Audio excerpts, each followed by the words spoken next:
നമസ്കാരം പ്രിയപ്പെട്ടവരെ. ഞാൻ കലാമണ്ഡലം ഗോപി. ഞാനിപ്പോൾ നിങ്ങളുടെ മുമ്പിൽ ഒരു അഭ്യർത്ഥനയായിട്ടാണ് ഇപ്പോൾ അഭിമുഖീകരിച്ചു കൊണ്ടിരിക്കുന്നത്. മറ്റൊന്നുമല്ല, നമ്മുടെ ബഹുമാനപ്പെട്ട മന്ത്രി, ദേവസ്വം മന്ത്രി കെ രാധാകൃഷ്ണൻ ഇത്തവണ ലോകസഭയിലേക്ക് ആലത്തൂർ മണ്ഡപത്തിൽ നിന്ന് സ്ഥാനാർത്ഥിയായിട്ട് നിൽക്കാൻ തീരുമാനിച്ചിരിക്കുകയാണ്.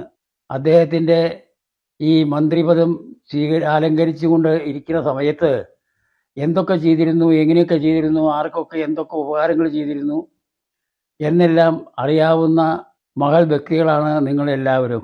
ഈ ആലത്തൂർ ജനങ്ങളോട്, ആലത്തൂർ മഹാപ്രതിഭകളായിട്ടുള്ള ജനങ്ങളോട് ഇതൊന്നും പറയേണ്ട ആവശ്യമില്ല, അല്ലാതെ തന്നെ അറിയാം.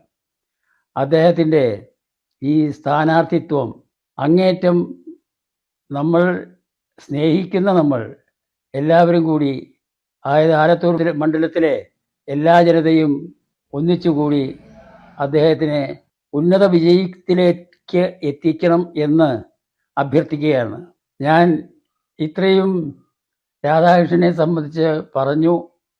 അത് പറയാൻ കാരണം എന്താണ് എന്നുള്ളത് നിങ്ങൾ ആലോചിക്കുന്നുണ്ടായിരിക്കും. അതായത് ഞാൻ കഥകളിക്കാരനാണ്. എങ്ങനെ ഈ കഥകളിക്കാരൻ രാഷ്ട്രീയത്തിലേക്ക് പ്രവേശിച്ചു എന്ന് വിചാരിക്കുന്നുണ്ടായിരിക്കും. അങ്ങനെയല്ല, അദ്ദേഹം രാഷ്ട്രീയത്തിൻ്റെ ഉന്നതനായിട്ടുള്ള ഒരു വ്യക്തിയാണ്. ഞാൻ കഥകളിയിൽ കലാമണ്ഡലത്തിലെ ഒരു അധ്യാപകനൊക്കെ ആയിരിക്കുന്ന കാലത്ത് തന്നെ അദ്ദേഹം കലാമണ്ഡലമായിട്ട് വളരെയധികം ബന്ധപ്പെട്ട് പ്രവർത്തിച്ചിരുന്ന വ്യക്തിയാണ്. അതായത് ചേലക്കരയിൽ നിന്ന് വിജയിക്കുമ്പോഴൊക്കെയും കലാമണ്ഡലത്തിൻ്റെ ഓരോരോ പ്രവർത്തനങ്ങൾക്കും അദ്ദേഹം മുന്നിട്ട് നിന്ന് ഉത്സാഹിച്ച് ചെയ്യുമായിരുന്നു. അന്ന് ഞാനും അദ്ദേഹവും, ശരിക്കും പറഞ്ഞാൽ എന്നെക്കാട്ടും പ്രായം കുറവാണ് അദ്ദേഹത്തിന്, എങ്കിലും ശരി, ഞങ്ങൾ അങ്ങേറ്റം സുഹൃത്തുക്കളെ പോലെയാണ് അന്നും ഇന്നും ഇനി എന്നും പ്രവർത്തിക്കാൻ സാധിച്ചിട്ടുള്ളത്. അപ്പോൾ അതുകൊണ്ട് തന്നെ അദ്ദേഹത്തിൻ്റെ സ്വഭാവത്തിനെ സംബന്ധിച്ചും പ്രവൃത്തിയെ സംബന്ധിച്ചും ജനങ്ങളോടുള്ള പെരുമാറ്റത്തിനെ സംബന്ധിച്ചും എനിക്ക് നല്ലപോലെ ബോധ്യമുണ്ട്.